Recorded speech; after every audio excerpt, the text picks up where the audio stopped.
다 같이 사도신경으로 우리의 신앙을 하나님께 고백하겠습니다. 나는 전능하신 아버지 하나님, 천지의 창조주를 믿습니다.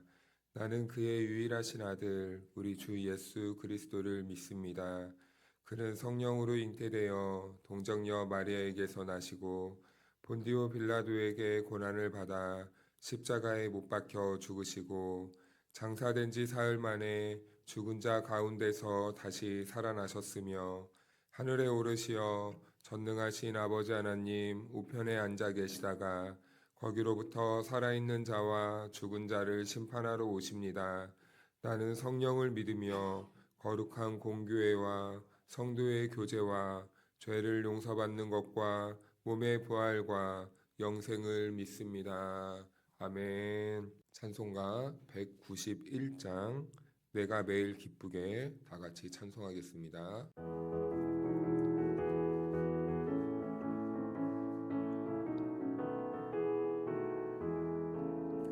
내가 매일 기쁘게 순례에 일행함은 주의 팔이 나를 안보함이요 내가 주의 큰 복을 받는 참된 비결은 주의 영이 함께함이라 성령이 계시네 할렐루야 함께하시네 좁은 길을 걸으며 밤낮 기뻐하는 것 주의 영이 함께함이라 전에 죄에 빠져서 평안함이 없을 때 예수 십자가의 공로 힘입어 그 발 아래 엎드려 참된 평화 얻음은 주의 영이 함께함이라 성령이 계시네 할렐루야 함께하시네 좁은 길을 걸으며 밤낮 기뻐하는 것 주의 영이 함께함이라 나와 동행하시고 모든 염려하시니 나는 숲의 새와 같이 기쁘다 내가 기쁜 마음으로 주의 뜻을 행함은 주의 영이 함께함이라 성령이 계시네 할렐루야 함께하시네 좁은 길을 걸으며 밤낮 기뻐하는 것 주의 영이 함께함이라 세상 모든 욕망과 나의 모든 정욕은 십자가에 이미 못을 박았네 어두운 밤이 지나고 무거운 짐 벗으니 주의 영이 함께함이라 성령이 계시네 할렐루야 함께하시네 좁은 길을 걸으며 밤낮 기뻐하는 것 주의 영이 함께함이라 아멘. 오늘 이 새벽 우리에게 주신 하나님의 말씀은 고린도전서 12장 1절에서 8절 말씀까지입니다. 형제들아 신령한 것에 대하여 나는 너희가 알지 못하기를 원하지 아니하노니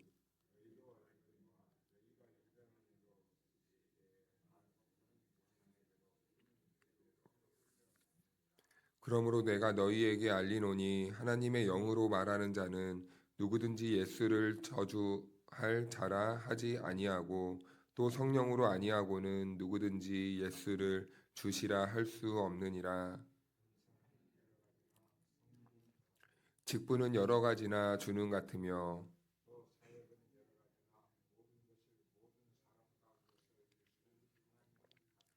각 사람에게 성령을 나타내심은 유익하게 하려 하심이라. 지혜의 말씀을 어떤 사람에게는 같은 성령을 따라 지식의 말씀을 아멘. 할렐루야. 하나님의 은혜와 평강이 우리 모두에게 함께하기를 주님의 이름으로 축원하고 축복합니다. 네, 오늘은 이 은사에 대한 말씀으로 말씀이 시작됩니다. 신앙생활을 하다 보면은 특별한 경험을 할 때가 있죠. 어떤 사람들은 뭐 수련회 같은 데에서 이렇게 특별한 경험을 한다거나 어떤 사람들은 또 이렇게 경험을 해서 집회를 통해서 이렇게 특별한 또 은사를 경험하기도 합니다. 그래서 또 저희가 젊었을 때는 뭐 이런 수련회에서 거기서 성령 체험을 해서 우리의 신앙의 눈금이 한 눈금 이렇게 자라기도 했던 경험도 있습니다. 그리고 또 어떤 분들은 이런 집회를 통해서 내가 주의 종으로 쓰임 받아야 되는구나라고 이렇게 또 하나님의 부르심을 받을 때도 있었습니다. 그래서 오늘 본문 고린도전서 12장은요. 그 은사에 대해서 이렇게 시작하는데요. 그래서 오늘 주제는 은사란 무엇인가? 그리고 은사는 누구에게서부터 오는 것인가? 라는 것을 말씀해 주고 있습니다. 만약 여기에 대한 이해가 우리가 올바르게 답을 얻지 못하고 올바른 해답을 하나님의 뜻을 깨닫지 못한다면 하나님께서 우리 교회 공동체에게 주신 이 좋은 은사가 때때로는 독이 될 수도 있다는 것을 오늘 말씀을 통해 깨닫게 되는 거죠. 고린도 교회는 은사가 매우 많았어요. 은사자들이 많았습니다. 그래서 이 은사를 통해서 교회가 매우 활성화되기 시작했어요. 그리고 매우 이렇게 시끌시끌해지기도 하고 좋은 의미에서요. 그런데요, 이 은사가 어딘가 잘못되고 있었다는 거예요. 방향이 살짝 틀어지고 있었다는 겁니다. 그런데 왜 그런가 보았더니 이 은사를 통해서 교회를 세우고 교회를 살리고 교회를 튼튼하게 하기보다는 오히려 이 은사를 통해서 교회가 흔들리고 교회가 분파가 갈리고 그리고 서로를 비교하게 만들고 그리고 이 은사를 통해서 서로를 판단하는 일이 생겼다는 것입니다. 그러니까 지금 계속 고린도 교회 안의 문제점을 보면은 어떠한 나타나는 현상과 하나님께서 좋은 도구와 좋은 뜻을 가지고 받은 것들을 통해서 교회는 그것을 우열감을 가지고 교회가 계속 갈라지고 서로 마음이 나누고 그리고 결국에는 교회가 혼란스러워지고 있는 모습을 보고 있는 것이죠. 그래서 은사는요, 하나님께서 우리들에게 주신 것을 통해서 은혜가 흘러가는 그 통로가 되어야 되는데 오히려 교회 안에서 그 은혜의 통로는 막히고 이 은사를 통해 교회가 계급주의가 되고 있었다는 것입니다. 그래서 1절 말씀을 보니까 이렇게 말씀합니다. 형제들아 신령한 것에 대하여는 내가 너희가 알지 못하기를 원하노니 여기에서 신령한 것을 말하는데요. 여기서 이 신령한 것을 어떤 종교적인 체험이라든지 어떤 신비한 이런 경험이라든지 아니면은 이것만을 말하는 게 아니라 성령님께서 우리에게 주신 은사 전반적인 모든 것들을 다 말하는 거예요. 그러니까 우리가 이 은사를 생각할 때 뭐 환상을 보았다, 뭐 방언을 한다, 신유의 은사가 나타난다, 뭐 통역의 역사가 나타난다, 통변의 역사가 나타난다. 물론 이런 영적으로 신비한 이런 은사들도 말하는 것이겠지만 여기에 더하여서 선한 성품을 가지고 사람들을 편안하게 만들어주고 그리고 대화에 이런 은사를 받아서 상담을 잘한다든지 아니면 위로를 잘한다든지 아니면 어떠한 특별한 또 손재주가 있어서 뭐 악기를 잘 다룬다든지 아니면은 주방에서 요리를 잘한다든지 이런 모든 하나님께서 교회를 위해 성도들에게 각각 나누어 주신 그 은사 모든 것들을 다 말하고 있는 것입니다. 그래서 바울은 이 은사에 대해서 우리 성도들이 바르게 알기를 원하는 마음에서 오늘 말을 꺼내고 있는 것이죠.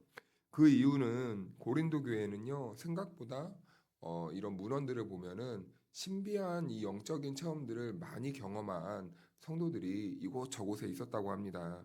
그래서 바울은요, 참된 성령의 역사가 무엇인지 오늘 말씀을 통해서 그 기준을 세워주고 있는 거예요. 그래서 3절 말씀을 보니까 이렇게 말씀합니다. 그러므로 내가 너희에게 알리노니 하나님의 영으로 말하는 자는 누구든지 예수를 저주할 자라 하지 아니하고 또 성령으로 아니하고는 누구든지 예수를 주시라 할 수 없느니라. 아멘. 성령님이 하시는 역할, 바울은 여기에서 핵심을 분명하게 말합니다. 성령님이 성도들에게 오셔서 하시는 역할은 예수를 드러내는 것이라는 거예요. 성령님은요, 그래서 사람을 높이지 않습니다. 어떠한 은사를 높이지 않아요. 그리고 이 성령의 역사를 통해 감정의 변화를 드러내거나 높이시려고 오신 분이 아닙니다. 성령님이요, 우리 안에 오시면요, 하시는 일은요, 먼저 우리를 예수로 주로 고백하게 하신다는 거예요. 우리가 예수님을 하나님의 아들, 그 예수, 나의 주님이라는 것을 먼저 고백하게 한다는 겁니다. 그런데 이 고백은요, 단순히 우리들에게 입술의 고백으로만 끝나지 않는다는 거예요. 우리가 예수를 주시라 고백하면요, 이것은 우리가 예수를 인정하고 믿는 것 아닙니까? 그런데 거기서 한 발 더 나아가서 예수님께 우리의 삶을 순종하고 순복시키게 만든다는 거죠. 그리고 예수를 우리가 철저하게 높이는 삶으로 나아가도록 우리들의 삶의 방향과 인생의 목적을 그렇게 붙잡아 주시고 이끌어 가신다는 겁니다. 그러므로 우리가 우리 안에 성령이 오시면 가장 먼저 우리 안에 은사가 성령님이 나에게 어떠한 은사를 주시면 우리가 물어야 되는 스스로의 이런 질문이 있습니다. 이 은사가 나를 높이는 은사인가? 아니면 이 은사가 지금 현재 나를 목적으로 하고 있고 나를 자랑스럽게 하려고 이 은사가 나에게 있는 것인가? 아니면은 지금 이 은사로 어떠한 나도 모르게 이 영적인 계급을 구분하고 있는가? 아니면 정말로 이 은사를 통해서 내가 예수를 주로 고백하고 예수를 높이는 일에 이렇게 내 은사를 쓰이고 있는가? 이 질문이 우리 안에서 바르게 정립되어야 된다는 것이죠. 여러분, 성령의 역사는 언제나 결론은 하나입니다. 나의 이 은사를 통해서 하나님을 고백하게 하고 그리고 오직 예수님을 높이는 그 목적으로 하나님께서는 우리에게 다 은사를 주신다는 거죠. 그래서요, 성령님으로부터 받은 은사로 세워지는 교회는요, 항상 역동적이면서 동시에 항상 기쁨이 넘치는 겁니다. 기쁨이 충만한 거예요. 그 안에는요, 사람의 냄새가 나지 않고 사람의 기준이 나타나지 않고 오직 예수로 말미암아 예수가 기준이 되고 예수로 말미암아 함께 기뻐하고 함께 교회를 섬기는 그런 아름다운 공동체의 모습으로 드러나게 된다는 것이죠. 사랑하는 여러분, 우리들에게는 하나님께서 다 은사를 주셨습니다. 특별한 은사를 우리가 생각할 때 특별해 보이는 그리고 우리 인간의 상식으로 생각할 땐 비이성적인 그런 은사를 주실 때도 있고 또 어떤 분들은 우리가 일상적에서 우리가 이것도 은사야라고 할 정도로 사람의 기준에서 볼 때는 보편적인 은사를 받으신 분들도 있습니다.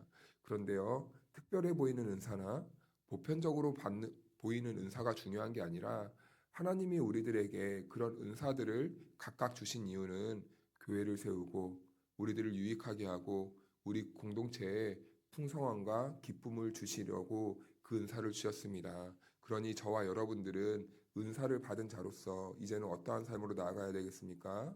교회를 가르는 그리고 교회를 분열시키는 모습이 아니라 우리에게 주신 은사를 통해서 교회를 더욱더 든든하게 세워나가시고 교회를 더욱더 아름답게 세워나가시고 교회를 더욱더 복되게 하시고 교회를 더욱더 기쁘게 해나가는데 그렇게 쓰임받는 여러분들이 되시기를 축복합니다. 그러면서 바울은 은사를 아주 명료하게 정리하기 시작하는데요. 4절부터 6절 말씀까지를 다시 한번 한 절씩 교독하겠습니다. 은사는 여러 가지나 성령은 같고 같이 읽겠습니다. 또 사역은 여러 가지나 모든 것을 모든 사람 가운데서 이루시는 하나님은 같으니 아멘. 여기에서 반복되는 단어가 있죠. 여러 가지와 그리고 같다라는 것입니다. 은사는요, 하나가 아니라 여러 가지라는 거예요. 정말 다양하게 나타난다는 겁니다. 그리고 직분도 여러 가지로 나타난다는 거예요. 그런데 사역도 여러 가지로 나타납니다. 우리가 또 사역을 하다 보면 어떠한 특별한 것만 또 멋있는 사역이라 생각해서 나 저것만 해야지 이렇게 생각하시는 분들이 있는데요. 사실은 교회를 위한 모든 일은요, 다 사역입니다. 그래서요, 사역도 여러 가지로 나타나요. 그런데요, 결론은 하나라는 거예요. 성령님도 같고, 그리고 주도 같고, 하나님도 같다라는 거예요. 주시는 분이 다 같다라는 겁니다. 주인이 각각 성도들에게 주시는 것은 같다라는 거예요. 하나님께로부터 왔다라는 것입니다. 그래서 바울은 은사의 다양성을 말하면서 동시에 성령님과 주님과 하나님을 함께 말하는 거예요. 그래서요, 은사는요, 다양하고 사역도 다양하고 우리의 모든 이 직분도 다양하지만 결국엔 이 다양성은요, 우리들에게 혼란을 주려는 게 아니라 삼위 하나님 안에서 질서를 이루어가야 된다는 것을 의미하고 있는 것이에요. 왜 이 구조가 가능합니까? 고린도 교회는요, 은사를 기준으로 사람을 분별했기 때문입니다. 어떻게 그 기준을 나누었냐면, 방언을 하는 사람과 방언을 못하는 사람, 그리고 사람이 생각할 때 어떻게 좀 이렇게 드러나는 은사를 가진 사람과 상대적으로 드러나지 않는 조용한 은사를 받은 사람, 그리고 사람들이 볼 때 큰 능력을 행하니까, 뭐 기적도 행하니까 사람들에게 주목받는 은사를 가진 사람과 상대적으로 그러지 못한 은사를 받은 사람, 이렇게 구분이 나누어서 교회 안에서 너는 아직 신앙이 어리구나, 너는 더 은혜를 받아야 돼, 너는 아직 못 자랐구나, 너는 아직 더 잘해야 되니까 더 기도해봐 라는 식으로 하나님이 각 사람에게 주신 은사를 자기가 가진 은사를 기준으로 해서 폄하하거나 그리고 업신여기는 그런 일이 생겨났다는 것이죠. 그러나 바울은 그런 생각을 끊어내고 있는 거예요. 다양성은요, 하나님께서 다양하게 우리들에게 은사를 주신 이유는 그만큼 성령님이 풍성하시다는 것을 우리들에게 말씀해 주고자 하는 거예요. 우리에게 하나만 딱 주고 넌 여기까지 도달해 이게 아니라 성령님은 참으로 풍성하신 분이라서 우리들에게 다양한 은사를 주시고 넉넉하게 주셔서 교회를 세우기 위한 것이지 우열을 가리기 위해서 성령님이 우리들에게 은사를 주신 것이 아니라는 겁니다. 같은 성령께서 각 사람에게 다른 모양으로 역사하시는 거예요. 그런데 고린도 교회는요, 그것을 꼭 이 신자의 신분처럼 어떠한 표처럼 이렇게 생각을 해버렸다는 겁니다. 그리고 오늘 본문에서 가장 중요한 문장이 하나 있는데 7절 말씀이거든요. 각 사람에게 성령을 나타내심은 유익하게 하려 하심이라. 여기서 유익이라는 단어가 나와요. 각 사람을 유익하게, 나를 유익하게 하는 것이 아니라 하나님께서 우리 공동체를 유익하게 하신다라는 뜻입니다. 그래서 하나님이 주신 은사의 특징을 보면요, 이거는 구분하기 너무 쉬워요. 이게 공동체를 살리는 일인가 타인에게 유익이 되는가를 보면은 하나님께서 우리 공동체를 위해서 저 사람의 은사를 주신 것이구나 라는 것을 깨닫게 됩니다.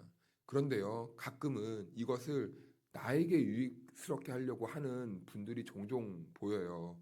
예를 들면은 이 예언의 은사를 받았어요. 말씀을 잘 해석해서 말씀을 잘 풀어내서 그 성도에게 시기적절하게 말씀으로 조언을 잘 해주시는 분들이 있는데, 이런 분들이 가끔 어떻게 하냐면 돈을 받고 이렇게 성도들에게 예언을 해주는 경우가 있습니다. 그리고 돈을 언급하진 않지만 은근히 그것을 자연스럽게 여기고 즐기는 분들이 있어요. 그런데 이것은 철저히 자기 유익을 위해서 하는 것이다 라는 것입니다. 하나님께서는 은사를 우리들에게 주실 때 돈 받고 주신 분이 아니라 공짜로 주셨어요. 공짜로 주신 것은 왜 공짜로 주십니까? 그것을 나누라고요. 함께 세워나가라고요. 그런데 그것을 자기의 돈벌이로 여긴다든지 아니면 자기의 신분 상승의 기회로 여긴다든지 특별한 대우로 대접받길 원한다든지 이런 식의 접근은 옳지 않다라는 겁니다. 그래서 은사는 나를 자랑하려고 주신 것이 아니라는 거예요. 은사는 나를 돋보이게 하려고 주님이 주신 것이 아니라는 겁니다. 은사의 목적은 공동체를 세우고 공동체를 유익하게 하는 그 이상도 그 이하도 아니에요. 이것이 무너지면 그 은사는 오히려 교회에 필요 없는 게 더 나은 게 되는 것입니다. 오히려 그 은사를 통해서 교회가 무너지게 되고 흔들리게 되는 이 독적인 암적인 존재가 된다는 거죠. 그래서 하나님께서 우리에게 주신 은사를 통해서 다른 사람을 살려내고 다른 이 교회를 오히려 든든하게 세우기 위해 우리들에게 맡기신 것이 바로 은사다라는 것입니다. 그래서 이 은사를 받은 분들은, 우리는 다 은사를 받았는데 이 은사를 받은 우리는 내가 무엇을 해낼 수 있는가가 아니라 내가 가진 은사로 어떻게 공동체의 어떤 부분을 그리고 이 은사를 통해 어떤 성도들을 세우길 원하시는지 우리가 이것을 물어야 된다는 거죠. 그래서 바울은 8절에서 이렇게 말합니다. 어떤 사람에게는 성령으로 말미암아 지혜의 말씀을, 어떤 사람에게는 같은 성령을 따라 지식의 말씀을 주시고. 아멘. 여기에서 바울이 이제 슬슬 이 은사에 대해서 기초를 놓기 시작하는데요. 바울이 제일 먼저 언급하는 것이 바로 이 지혜의 말씀, 이 지식의 말씀입니다. 그 이유는 무엇입니까? 고린도 교회는 체험은 많이 있었어요. 정말 성령님께서 많은 이 체험을 하게 하셨습니다. 그런데 그 체험이 교회를 성숙하지 못하게 만들고 오히려 흔들리게 했어요. 그래서 바울은요, 이 은사에 대해서 이제 설명하고 그 의미를 하나하나 나열하기 전에 가장 먼저 그 문을 열면서 기초로 다지는 것이 바로 이 지혜의 말씀, 그리고 이 말씀과 분별의 자리에서 우리를 세우게 하는 것이죠. 그래서 이것은요, 성령의 역사는요, 바울이 말하고자 하는 것은 결국 이 무질서함이 아니라는 거예요. 열광적인 이 모습으로 드러나는 것이 아니라 진리를 알고 분별하면서 공동체를 세우는 방향으로 나타나는 것을 보여주는 건데요. 어떤 말이냐면, 성령님의 역사는 언제나 성령님은요, 말씀을 벗어나서 역사하지 않는 분이라는 겁니다. 성령님은 늘 말씀 위에서 역사하시는 분이라는 거예요.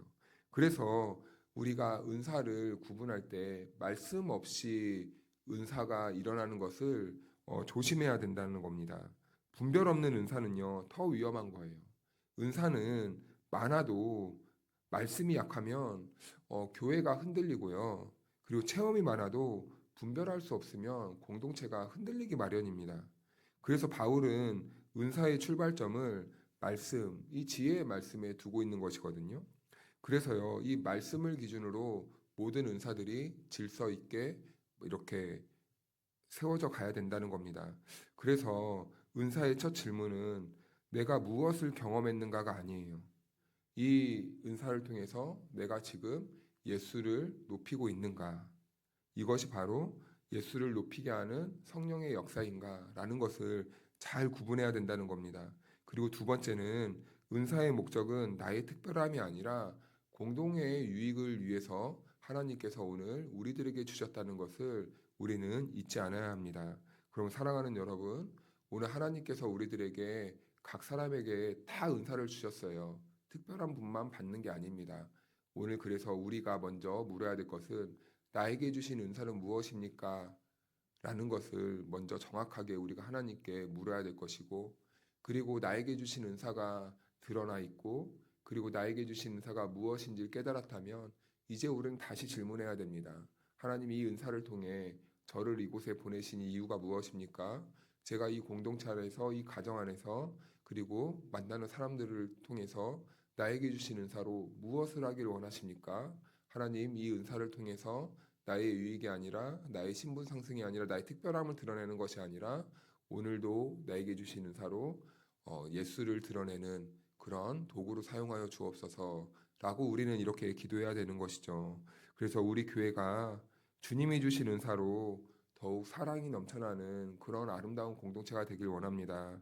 그리고 우리에게 주신 이 은사로 우리가 섬기는 교회 공동체가 더욱더 그리스도의 몸으로서 아름답게 든든하게 세워질 수 있는데 우리가 쓰임 받기를 원합니다. 오늘 우리에게 주신 이 부르심의 목적을 잘 기억하시고 오늘 하루도 주님께서 주신 은사로 더욱더 복 있게, 더욱더 기쁨 있게, 더욱더 유익하게 쓰임 받는 저와 여러분들이 될 수 있기를 주님의 이름으로 축복합니다. 기도하겠습니다. 거룩하신 하나님 아버지, 오늘도 말씀을 통하여 은사의 참된 의미를 깨닫게 하시니 감사합니다. 우리에게 주신 은사가 우리 자신을 드러내는 도구가 아니라 예수님을 높이고 교회를 세우는 은혜의 통로임을 알 수 있게 하여 주옵소서. 주님, 성령의 역사를 우리가 혹여나 오해하지 않게 하시고 언제나 예수를 주로 고백하게 하시는 참된 성령의 인도하심 안에 거할 수 있도록 이끌어 주시옵소서. 우리에게 주신 은사를 자랑으로 사용하지 않게 하시고 공동체의 유익과 형제의 세움을 위하여서 겸손하게 섬길 수 있는 그 은혜의 방편이 될 수 있도록 도와주옵소서. 모든 것이 그리스도를 향하고 교회를 살리는 방향으로 흐를 수 있도록 붙잡아 주시옵소서. 하나님, 이 새벽에 주님 앞에 나온 성도들 한 사람 한 사람을 기억하여 주시고 각 사람에게 맡겨주신 은혜를 따라 오늘도 사랑으로 섬기며 살아갈 수 있도록 도와주시옵소서. 특별히 기도하는 모든 우리의 기도의 제목 가운데 우리 주님께서 은혜를 베풀어 주사 그 기도의 모든 제목들이 응답받는 이 새벽이 될 수 있도록 함께하여 주시옵소서. 감사를 드리며 예수님의 이름으로 기도하옵나이다. 아멘.